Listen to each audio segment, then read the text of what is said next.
Moi,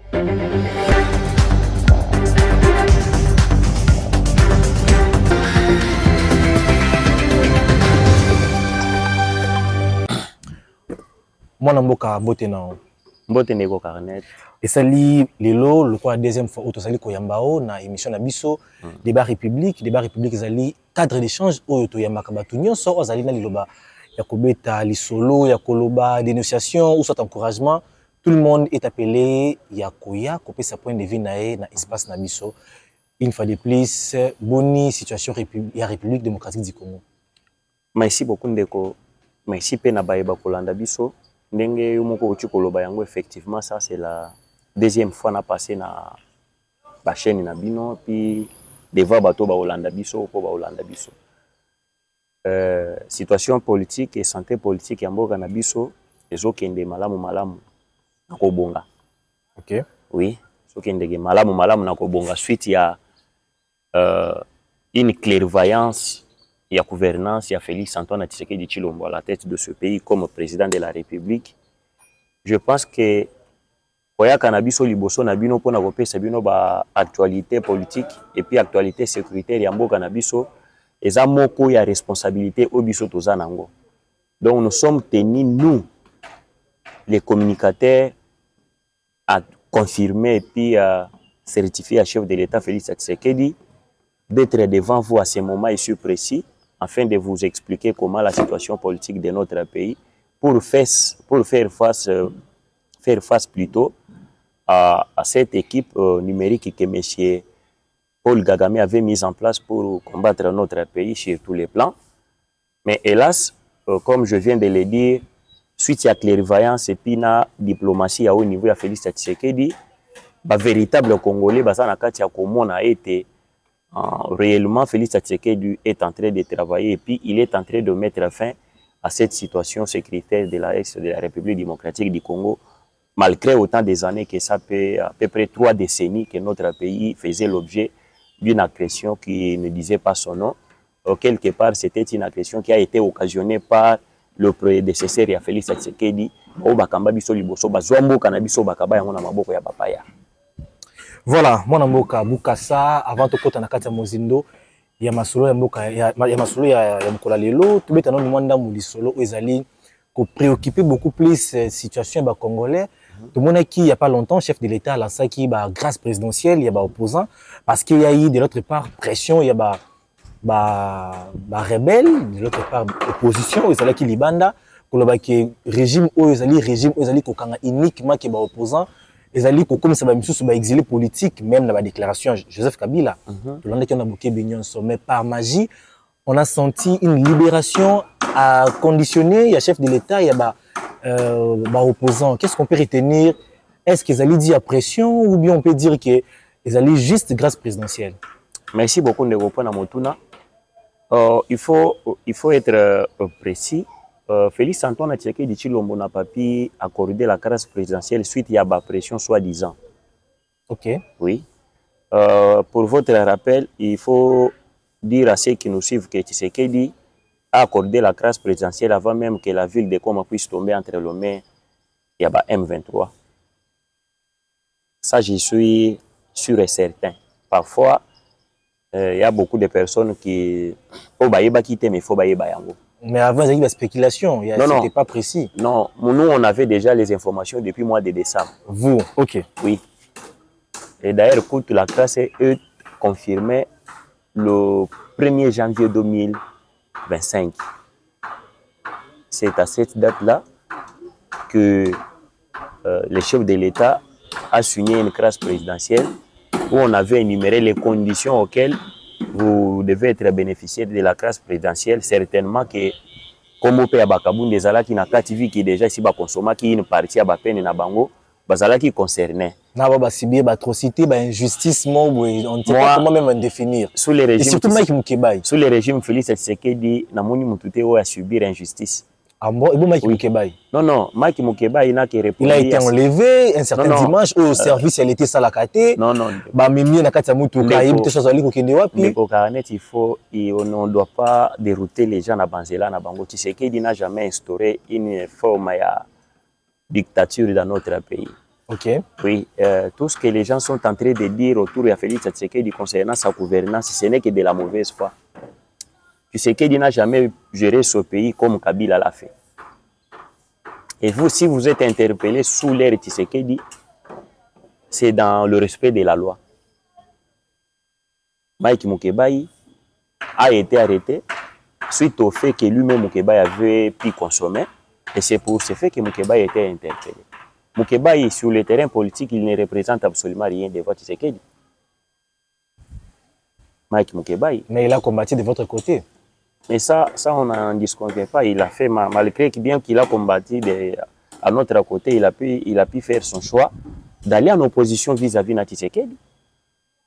Et Mike Mukebai ne peut pas nous empêcher, Mike Mukebai, moi, je le trouve comme un souris naine vis-à-vis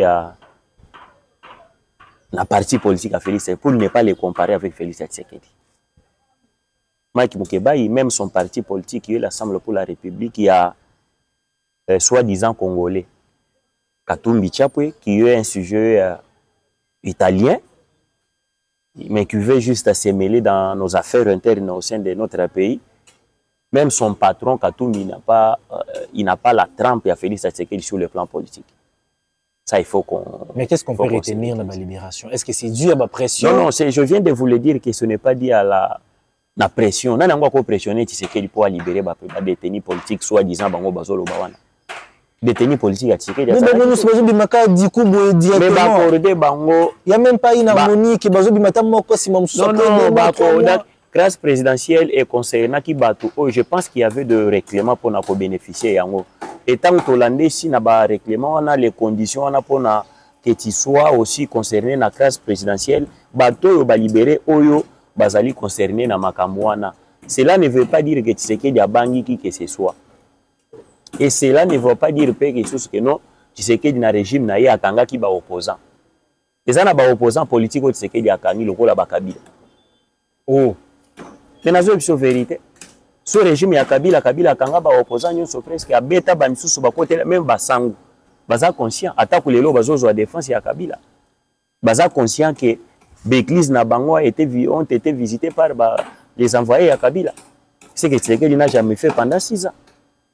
Parce que, puisque vous parlez que Tshisekedi ne se mêle pas sur les affaires des opposants, mais ces derniers temps, vous allez comme on a démarche, vous allez de gauche à droite, qu'on a des opposants, à savoir premièrement, appel au ministère intérieur, vous allez quand même pas moi la Chekman Chabani, à Bengisaki dans l'ancien Cholet, à Bengisaki les sous secrétaire permanent et à PPRD, et Chadari, les lots, vous allez koyoka les sous justice militaire, c'est-à-dire qu'au ça effectivement moi Namboka Obeminako, qu'est-ce qu'on peut retenir? Est-ce que Makamozali Kolobozo mon até kezo ki nika bazo konisaka que Tshisekedi il est trop basé dans l'opposition? Non, merci beaucoup Ndeko. Mais Abega qui dans l'opposition pété, mais qu'est-ce qui ne va pas dans l'arrestation? Merci beaucoup mon frère Ndeko Nangai. Ça c'est une bonne opportunité afin que nous puissions expliquer à ceux qui nous suivent que Félix Tshisekedi et le réseau Obomaye, ce n'est que Bolingo ya Congo.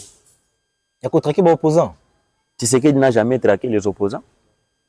Je viens de vous le dire que sous gouvernance de Tshisekedi, au côté de l'angai opposant, mon côté was na boloko qui a télémaki à s'opposer qui na Tshisekedi azate. Même ceux qui se disent que notre aucun exil wana bango mo nde bakima Congo. Biso to bengana bato na Congo te. Donc c'est pour vous dire que l'interpellation, il y a Obemina, vice-président, il y a PPRD, na secrétaire général, il y a parti, na bango même parti, M. Emmanuel Ramazan Chadari, oui, invité bango na justice militaire. Le problème, c'est quoi? Nous venons d'en parler ici. Kabila, ex-président Yamboko, on a vu à un moment donné, Kabila fait une sortie médiatique. La République démocratique du Congo, c'est un pays qui a tout donné à Kabila. Toyebi ndenge Kabila ya na pouvoir. Kabila ya kana babuti ya mbula na makolo.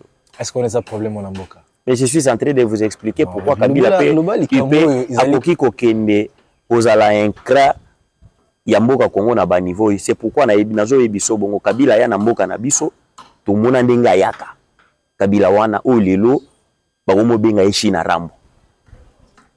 Kabila yana babuti yambula, je le répète, alata bambuti yambula na makolo na ye, alata ba veste mela ye mobimba. Lelo oyo Kabila komi mutu oyo ya koya kobanda ko apuyaka banguna o baza na kati ya koboma mikolo na mikolo bandeko na biso ya est ya République démocratique. Mais abosa les interprétations na bino. Non, ce n'est pas notre intérêt. C'est ce que Kabila lui-même a dit. Quand Kabila vous dit que les M23 ils allaient inspiration populaire, peuple ni nango ba ko inspirer M23, mouvement du 23 mars et ya ka ko réclamer droit nango. Mon frère, je vais vous expliquer une chose. Bitumba toza nango na kati ya mboka na biso, ce n'est pas parce que Tshisekedi gère mal le pays. Bitumba toza nango na Congo, c'est parce que Tshisekedi il est issu de l'IDPS, de Tshisekedi il est Moulouba. OK. C'est ça. Mais depuis qu'il est au pouvoir, il y a toujours des lamentations, il y a toujours des plaintes, FCC cache, de déboulonner, Covid-19, c'est Kabila qui bloque, qu'est-ce qui ne va pas? Toujours des plaintes. Effectivement, nous en avons droit de les dire ainsi et puis de les dénoncer. Mais les chefs ne se plaignent pas. Les chefs de l'État, non, les chefs de l'État, Félix Tshisekedi vous avez dit l'autre fois que l'AFC de Nanga, c'est Kabila qui est derrière. Même cette histoire du M23, c'est Kabila qui est derrière. Et Tshisekedi avait bien précisé que, d'ailleurs, le monsieur, lui, il n'avait même pas participé aux élections, Kabila en question. Et qu'il était en train de préparer une insurrection. Tshisekedi avait raison. Mais quand Kabila lui-même a fait sa sortie médiatique, il a pris fait cause pour les M23. Et Nanga de l'autre côté, les Rwandais. Tshisekedi n'a pas réussi aux élections. En tout cas, Nanga, je ne sais pas s'il est piqué par quel mouche. Si Tshisekedi n'avait pas réussi aux élections, ça nous concerne à nous. Nous, qu'est-ce que ça profite à nous? Au lieu de prendre Chadari qui était pro-Nanga, Chadari qui était de l'obédience à Kabila, Chadari qui était pro-Nanga, comme je viens de le dire, le maître là, vous allez prendre quelqu'un qui a milité pendant 37 ans d'élite à opposition, Bogotia y a un pouvoir pour un intérêt. Est-ce que Nanga vraiment aza pena maele? Mutuloko la coroner Nanga pena go yiko tenir langage ya bongo. Que Tshisekedi na 2018 azwaki une élection te basignaki accord. Mais ces accords ici qui nous ont toujours parlé d'accord. Totikala komona ta papier moko e yate signature à Tshisekedi na sewana que c'était Martin Fayulu qui avait gagné les élections de 2018 vu que Fayulu il était un peu dire vis-à-vis na Bakabila comme bango bazolo bawana ya onde bazwaki victoire ya Fayulu bapesa ki yango et pas ya Tshisekedi. Mais baza maboma, excusez les termes. Mais tout na bango izo sala malamu te. Pour quel intérêt il pouvait prendre le pouvoir européen sango na maboko ya moto bango bayebi ke abondisa bango pendant autant des années. C'est que nanga zozo azomona biso bana mike nanga tika corneille nanga histoire na yesesili. Namboko nanga ils ont mal choisi l'adversaire. Bake ko pona muto ya kobundisa baponi nzambe bango bakanisa ndete baponi satana me baponi nde nzambe. Félix Tshisekedi a détrôné bango nyonso. Donc ndeko nanga il doit respecter ba accord te. Mais ces accords ici eza wapi? Pour Tshisekedi aza ko respecter te eza wapi? Parlons de la divergence d'idées aux alliés entre Corneille Nanga na Martin na Bertrand Bisimwa au bazali ko sala ba discours ezali ko cadrer par rapport à la divergence d'idées na bango to kaki na meeting ya Corneille Nanga ko baki oyo nyonso ko yana likanisi ya balkanisation azala maudit à haute voix mais na émission quelconque to moni pe lisusu Bertrand Bisimwa ko baki soki Congo les bibiso et ndeti kabiso. Qu'est-ce qu'on peut retenir dans la divergence d'idées? En tout cas, merci beaucoup Ndeko. On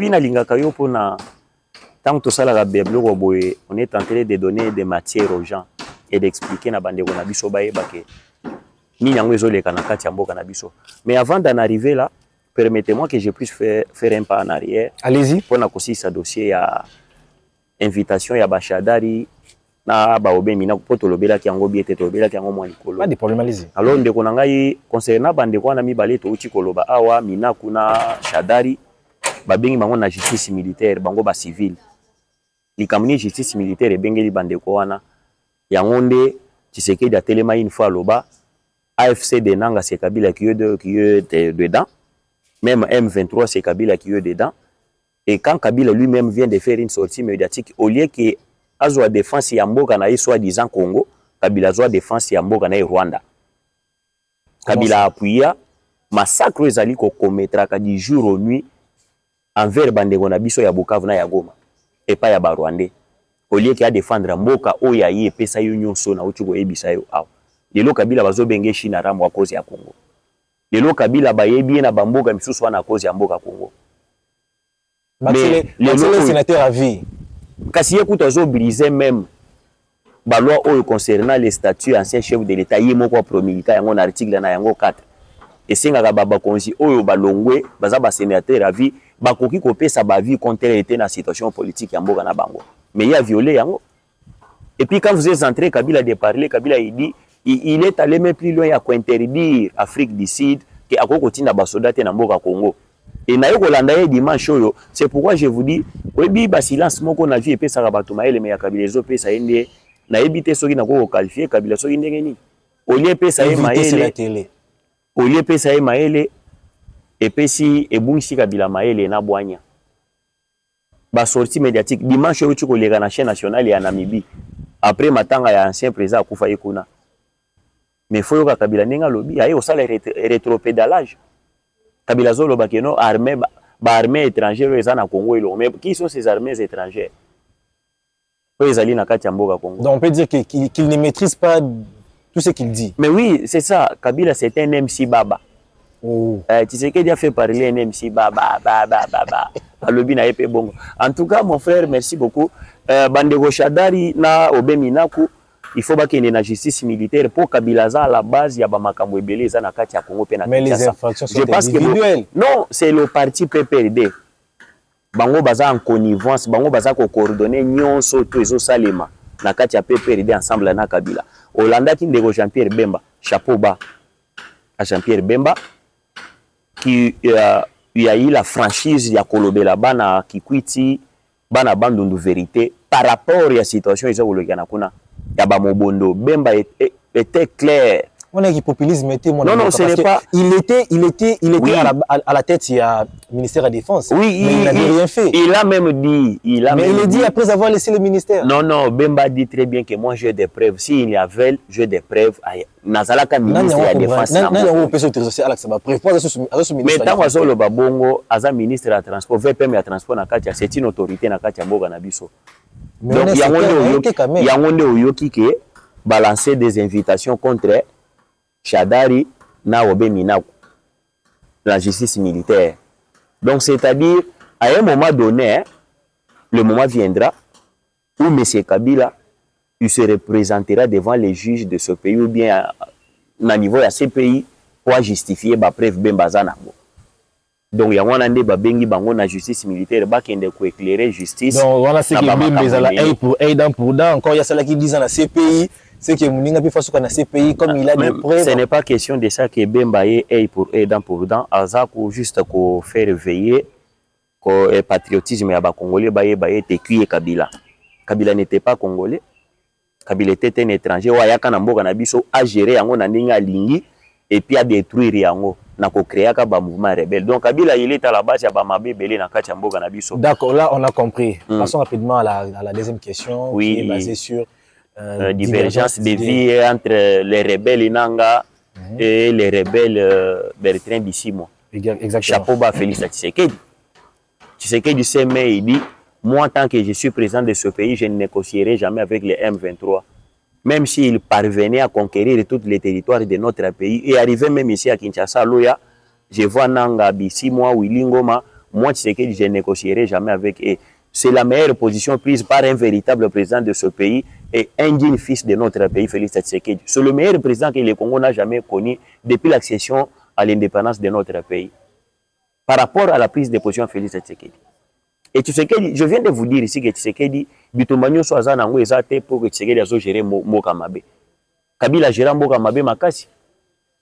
Au moment venu, mon frère. M23. Oui, au moment venu, Tshisekedi est en train de terminer cette guerre. Mais aussi, Sangote de la manière. Mais Tshisekedi, Bitumba Est, c'est Sili déjà. Divergence d'idées. Divergence de vie entre Nanga et Bertrand Bissimo. Tant que Bissaga Nanga était OK pour Zoaba Rwanda ou na Bango, Bango na Congo. Vous pensez que ce qui un étranger vient na minduki aye pona ko faire émanciper yo ako faire émanciper yo te mwana mboka akoya nde po anyata yo lelo oyo nanga est en train de se rendre compte que asali mabe siko mabe yango na ko réparer yango nanga mto sala misala kune belé misala ngo salila yango musala ngo salila yango baloli DGI comme si PGI ce qui DG ce qui nini wana ya bango wana bazo sala ba activité bazo sabana na beko nanga bazo nommer ba bourgmestre bazo nommer ba gouverneur effectivement nanga vous parlez que nanga effectivement nanga il n'a qu'à faire ça parce que Goma et Bukavu une partie de Bukavu ezali na maboko na ye akanisa qui était en faisant tout ce qu'il est en train de faire il allait avoir le dialogue avec Félix Tshisekedi. Je viens de te dire que Tshisekedi est le meilleur président que le Congo n'a jamais connu. C'est par rapport à sa position de ne pas négocier avec les rebelles, avec les terroristes, avec les étrangers. Mais partie Est, ils en ont beaucoup na bango. Ils en ont beaucoup na bango parce que le Congo, et d'ailleurs, pour votre information, rien du tout. Pour votre information, les M23 na Bukavu. Bukavu na province ya Nord Kivu ba se retirer donc na tongo ya lelo na ba à peu près 3 villages au bazaki ko occuper illégalement boye ba ete ndenge na ochi ko ebisa yo ndeko na ngai ko ebisa ba tutu bazolanda biso Félix Tshisekedi est en train de terminer cette guerre mais pas lokola ba bitumba msusu donc 30 ans ça suffit 30 ans ça suffit bandeko na biso bakufa trop et le Congo a tout auto ko sisa nango bitumba oyo c'est ce que Tshisekedi est en train de faire donc divergence de vie wana ya nanga na bisimwa telemi à lobby si le Congo ne veut pas de nous il n'a qu'à partir atike la biso baswahili mabele na biso omoni siko objectif bango bayela ki yangwana ya ko balkaniser Congo mboka na biso atako makambu nanga lobaka yango bien avant bisimwa ke oya koya na idée ya balkanisation je les maudis. Mais n'habite maloba na soki ya modire muto bango ba memi na babundi na ye ensemble. Nanga lelo pena siko komi ko comprendre ete nyo surtout na banda ko sala na yeba kiteni na banda ko sala. Donc si on vous comprend bien, nanga s'est trompé d'adresse, il y a ko choisir premièrement adversaire, ils allaient bongo Tshisekedi et puis deuxièmement les camps où il y a qui ko rejoindre bango pe baza na divergence d'idées na ye. Donc c'est-à-dire il se retrouver. Donc il ne se retrouve pas. Il se retrouver, mais Nanga est en train de ne pas se retrouver dans cette histoire. Mais passons rapidement à la troisième question par rapport toujours. Il y a ne pas se retrouver dans l'histoire. Aujourd'hui, on entend parler, il y a des sanctions. Ils allaient mouler la sanction venant de partout. Retrait, il y a des pays où ils allaient na visite Rwanda, Benani na bango. En tout cas, on sent qu'il y a vraiment une forte pression. Et ça le bien. Félicitations à Félix. Et ça le bien bakasi. Ah, negonanga. Et ça l'a bien tenu 30 ans après c'est qu'il y a Sisi Bitumba. Et puis na mundu gité. Un véritable politicien dans Tozoate. OK. Je me réjouis na maloba Félix Tshisekedi une fois na journal moko ya New York Times. Tshisekedi aloba ADN la diplomatie n'est pas dans le sang de Paul Kagame. Donc on a qu'à comprendre pourquoi Tshisekedi a l'obagi bongo. Félix Antoine Tshisekedi c'est le meilleur président que le Congo n'a jamais connu. Mais ceux qui ne les reconnaîtront pas, après Félix Tshisekedi va comprendre non. En tout cas, Tozagi na mwana mobali na mbogo. Tshisekedi a sa mobali. Mama pena mbula ya ba sanction ça na kati ya koko et la ba Rwanda. Bato bazo tout na ote pona nini sanction bazo sanctionner tozo mone lo côté ba sanctionner ki ici bo ça la confusion wana te bon comparer ici na pays local la Rwanda te le Rwanda c'est un pays qui vit na ba aide na ba nyongo mais bino bo kende ozwa ici bozo comparer yango na Rwanda le Rwanda c'est un pays qui vit à 80% na mbongo ya ba nyongo ba pesa kaye ba aide ba pesa kaye. Les 20% ici, ce sont les minéraux volés ici chez nous au Congo, de ça qui était Rwanda zala. Mais na minito États-Unis à lobby, muto somba minéraux o izo uta na Rwanda étiqueté les Rwanda bo somba yango te. Tshisekedi à lobby pas question ya kende oteka ba cuivre na nga libanda ya mboka. Na minito tozolo bana Paul Kagame a se retrouver yemoko. Visite Rwanda na ba Arsenal, na ba Bayern de Munich, na ba Paris Saint-Germain. Ba pays oyo ba mindele ba donc diplomatie ya Félix Tshisekedi eketi na niveau ya ba équipe de football. Bino na diplomatie Tshisekedi bokomisa ngo eketi na ba équipe okomo sentir que Arsenal azobeta match ba supporters wana ba mindele bazolo banangie balobi biso visite Rwanda awa tolingi yango lisusu te. Diplomatie ya Félix Tshisekedi. Ba supporters ya Paris Saint-Germain na Bastade na bango ya ici séparé wana balobi lokola Rwanda ako continuer kokende koboma bato na Congo ayibela biso minere ateka asombela biso bavarez toboyi yango. Comprenez un peu la diplomatie ya Félix Tshisekedi. Ekei musika afachi beto ozalaka wapi bandaka la oyo Tshisekedi akei a obtenir même na licenciement ya représentant ya Rwanda na niveau ya Conseil de sécurité des Nations Unies. Oh. Le représentant il a été révoqué par le Rwanda. Abi osali pied trafiqué par rapport na mwana mwasi Thérèse Kaikwamba Wagner. Et puis Rwanda bengani ebongo Mutwana boyi ko kende Rwanda. Il a été licencié à son poste. Mais ayimoka mikimeli na ye. Akimite nazo terme yango nazo soyo babengani ye. Rwanda lobi oyokisi biso soni Kagame ya se sentir ye moko. Batu na ye tout. Les soutiens nyoso ya Paul Kagame ya monde mobimba bakimi ye batiki ye mo. Félix Tshisekedi na minute tozana yo awa. Meilleur président que le Congo n'a jamais connu. Ayibisi ba mindele ngana zana nyonso. Biloko Kagame azo yibela bino boya bozwa yango. Ndo moni États-Unis d'Amérique lobi je suis prêt. Na kotia 10 bases militaires na Congo. Félix Tshisekedi Tshilombo. Makambo ya élection ba makelele wana bozoyoka o Kabunda lobi boy o Kingandi lobi boy o boy na uchi kolanda wana osinga na soulèvement populaire wana osinga la population parce que les élections doivent mais nazo biselo na boyité na uchi ko nazo biselo mona uchi na uchi koyoka madame la gouverneure ya Lualaba Fifi Masuka alobi après 2028 okosala ba élection te mboka na biso na bitumba yango tozo silisa tosisi yango il faut tozonga à l'interne ya mboka na biso to se reconstruire na niveau ya interne to longola batu tout o ba ko travailler pour l'intérêt ya bapaya to tia bango libanda biso moko to tikala na mboka na biso ba élection to koyela yango sima et nous allons changer la constitution. On en parlera de ça il y a encore une question très capitale vous allez rencontre il y a Félix Tshisekedi na Donald Trump. Qu'est-ce qu'on peut retenir dans la rencontre wana? Merci beaucoup Ndeko. Yango na ABC c'est le meilleur président que le Congo n'a jamais connu. Diplomatie à l'icolo. Pour proposer les Américains offrent na biso ya minéraux. Non, mais proposer yango langa zolo ba kibozo teka ba minéraux. Est-ce que ça yananga? Si s'agit que toteka yango pona kozwa kimia pona ba Congolais to koteka yango. Biso to kolanda nanga zana. To koteka minéraux ya mboka na biso.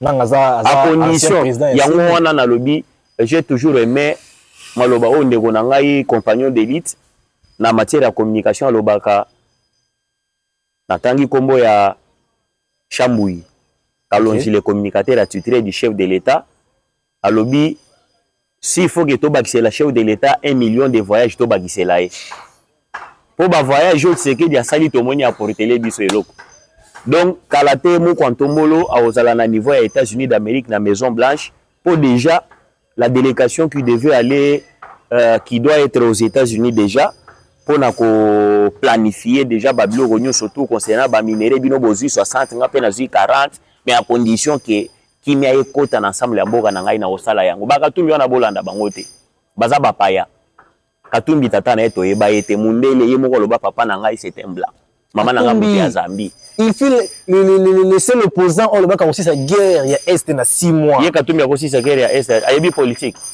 président ya Mazembe asa ebi makambo ya bali aya kasi potaka nde Mazembe apesa bango mbongo bali ya kande mbongo bali bango ebi politique Olivier Kamita to mundele Katumbi mundele makambo ya Kongo etali bango te bolukana na bakabila bokene libanda mais awa boye ba ete to ko gérer yango timu ko leso kozonga bokite beaucoup fi je pense que nazali clair na maloba na ngai na uti koyebisa bino Félix Antoine Tshisekedi Tshilombo eloko ezoko boma eza bolingo ya Congo et ba Congolais bango moko il faut ba comprendre le pourquoi Tshisekedi est en train d'être touché balancé pa ya bakabila mais lokola Shadari babengi bango na justice militaire wana pena il faut balasa biso bisika po ba faire mana bango nyoso to eza na ba minduki yango wana nde eloko babengeli bango baferma ya bakabila tout eza na baminduki na mboka oyo. Donc il faut batia bango maboko baza ba rebelle Kabila bashadari bakoko nyangi baobe minako o babengi oyo baza ba rebelle mais bakutani na utu keso basali choix ya mabe bakutani na nzambe oleke bakutana na satana. Tshisekedi azwa mboka oyo aremetaka na maboko ya nzambe aloba j'endosse la responsabilité des péchés commis par mes prédécesseurs par aussi ba peuple ya mboka nanga. Malobo Tshisekedi aloba il fallait kozala na molimo mosantu po yoka yango. Fort malheureusement chole na mbongo bazanga milimo misantu bagenda komitia na kati ya bato balingi Kongo te. Yango ndio omona bazwa eloko na bango moko babwaka likolo lokola Colombe au lieu que Colombe mata ezongela bango na makolo. Et puis basala choix ya Colombe ya mabe boye bango Colombe ya mwindu. Et refléta déjà mitema na bango mitema na bango nyonso mindu. Voilà, nous sommes arrivés à la fin de cet entretien. Quels sont les mots de la fin pour te conclure dans l'élément Lelo? Merci beaucoup Ndeko Nangai. Si aussi il y a une question qui n'a pas été posée, non, nous surtout to expliquer Bandeko Nabiso, nous sommes dans les bons. Maloba ya soki ezaka juste à remercier yo. Yo mto salite bato balanda ngai na poko ya lelo na mo nzambe alola pambola yo. Et je demanderai au chef de l'État que c'est ce que nous tosenga kaye mikolo na mikolo. Mokonzi ya mboka na biso Félix Tshisekedi oza na parti politique moko esala ete yo koma wana ki yo l'UDPS. Et malgré bandeko na biso tout batuto opesa ba responsabilité na kati ya parti ebele pena ba servara parti na biso tendenge sengelaki ba créer ba association na bango ba créer ba ONG na bango mais tokosenga yo moko ntombolo eke na ba nomination ezali ko ya pokala te gouvernement ya sikezoya ya union nationale restructuration pe ya union sacrée ce week-end je pense lelo ou bien lobby tokoye ba dirigeant ya sika ya union sacrée na même ordre d'idée chef de l'État Papa Médard Kangu Félix mérite bien azali moko qui est le pionnier de son parti oyo abunda na parti oyo uta création ya UDPS depuis 1982. Il détient même la carte ya ba membre d'honneur ya parti oyo. Donc Félix Tshisekedi, c'est Augustin Kabouya, le président AI de l'UDPS qui est le parti au pouvoir. Bosalaka était Papa Médard Kangu azala mutu oyo biso totindi lokole représentant na biso ya parti UDPS oyo ya ko travailler penana bana pire ya parti UDPS. To sengi na muko ntombolo était Augustin Kabouya Chilumba président AI ya parti yebisaka muko ntombolo proposer Papa Médard Kangu na place qu'il faut. Il a été une fois. Papa Médard Kangu yumuko azo sala eloko te na terrain ka ba proposer. Mais il est en train de travailler. Il était une fois DG AI à DGRAD. En un seul mois, il avait réalisé, il avait maximisé les recettes plus que les pourcentages. Oh, bango basinga bango kuna. Donc, il y a une suite, il y a un neto kosenga muko ntombolo de revenir ici Papa Médard Kangu. Malgré que Doudou Famba sala makambo ya sala. Ya kozwe la biso batuloko la ba ochu du côté la biso na ba DGRAD. Les ochu qui n'ont aucun lien avec le parti l'UDPS. Merci beaucoup Maloba ya Souka Yangwana, muko ntombolo Papa Médard Kangu azala wana. Il le mérite bien. Merci beaucoup. Merci mon Mboka. Merci Ndeko.